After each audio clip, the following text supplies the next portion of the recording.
سامعین کرام السلام علیکم ورحمۃ اللہ وبرکاتہ۔ جمعہ مبارک حضرات، آج کل ہر خاص و عام کو یہ دیکھا جا رہا ہے کہ ایک نیا فیشن شروع ہوا ہے اور جمعرات سے ہی جمعہ مبارک کے پیغامات SMS کے ذریعے، واٹس ایپ پر، فیس بک پر، ای میل، ٹی وی یا دوسری نشریات میں اس پیغام کو عام کیا جا رہا ہے۔ جمعہ مبارک ہر شخص کہتا ہوا نظر آتا ہے اور دوسرے سے بھی وہ یہ توقع رکھتا ہے کہ اس کو جمعے کی مبارکباد کا وہ جواب دے۔ عام طور پر جمعے کی مبارکباد کا جواب جمعہ مبارک سے ہی دیا جاتا ہے اور بہت سارے لوگ اسے دین کا حصہ سمجھ کر، خیر کا کام سمجھ کر ایک دوسرے کو باقاعدہ طور پر جس طریقے سے عیدین کی مبارکباد دی جاتی ہے اس طریقے سے اب یہ سلسلہ شروع ہو چکا ہے۔ آئیں دیکھتے ہیں کہ اس سلسلے میں اسلام ہماری کیا رہنمائی فرماتا ہے، اور مفتی مملکت سماحت الشیخ عبدالعزیز بن باز رحمۃ اللہ علیہ سے جب اس سوال کے بارے میں پوچھا گیا کہ جمعہ مبارک کی مبارکباد دینا یا اس دن کی مبارکباد کے لیے الفاظ کا استعمال کرنا کیسا ہے، آئیں سنتے ہیں کہ سماحت الشیخ عبدالعزیز بن باز رحمۃ اللہ علیہ نے کیا فرمایا تھا۔ سماحت الشیخ نے فرمایا کہ ہمیں نہیں پتہ کہ یہ رواج اللہ کے رسول صلی اللہ علیہ وسلم کے دور میں اور صحابہ کے دور میں تھا۔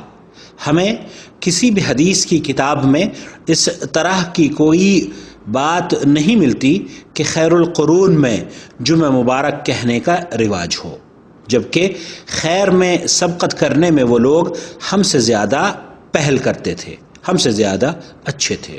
اسی طرح ہمارے علم میں یہ بھی بات نہیں کہ کسی اہل علم نے اس کے مشروع ہونے کے بارے میں لکھا ہو، لہذا جمعہ مبارک کہنا اور جمعے کے دن اچھے اعتقاد اور گمان سے ان الفاظ کا تبادلہ کرنا بدعت ہے۔ حضرات، اس میں کوئی شک نہیں کہ جمعہ مبارک کہنے کا رواج عام ہوتا جا رہا ہے، یہ SMS کے ذریعے، اور وہ اپنے SMS میں جو لوگ لکھتے ہیں جمعہ مبارک، وہ اپنے SMS میں سلام نہیں لکھتے بلکہ صرف جمعہ مبارک لکھتے ہوئے نظر آتے ہیں۔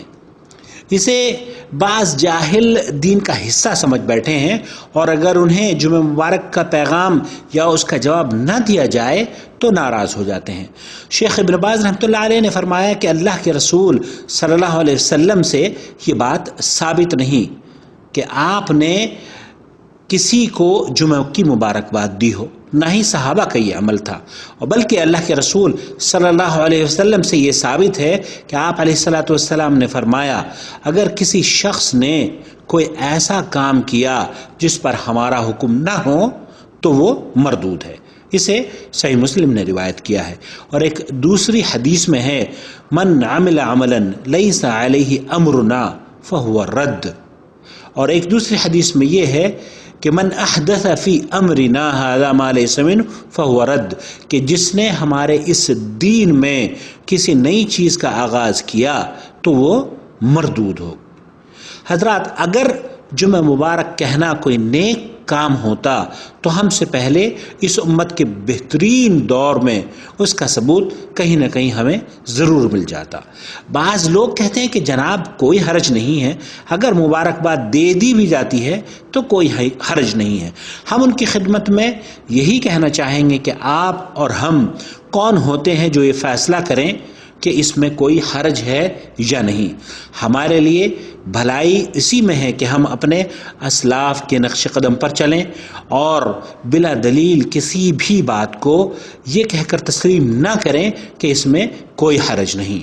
ہمیں نبی کریم صلی اللہ علیہ وسلم کے صحابہ کے دور میں اگر کوئی چیز ہمیں عمل میں نظر آتی ہے تو اسے قبول کر لینا چاہیے، اور اگر صحابہ جو ہمارے اسلاف ہیں انہوں نے کسی عمل کو نہیں کیا تو ہمیں اس سے باز رہنا چاہیے۔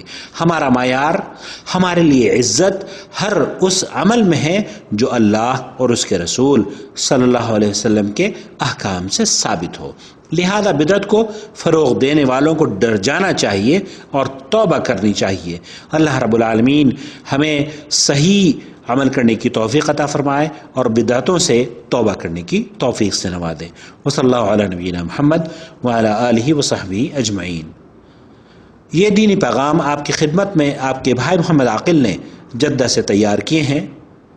ہمیں امید ہے کہ آپ انہیں سننے کے بعد دوسرے احباب تک ضرور شیئر کریں گے. دینی کے سفر کے پیج پر سماعت فرما رہے ہیں. مزید پیغامات کے لیے ہمارے پیج کو لائک کیجیے. شکریہ. جزاکم اللہ خیرا.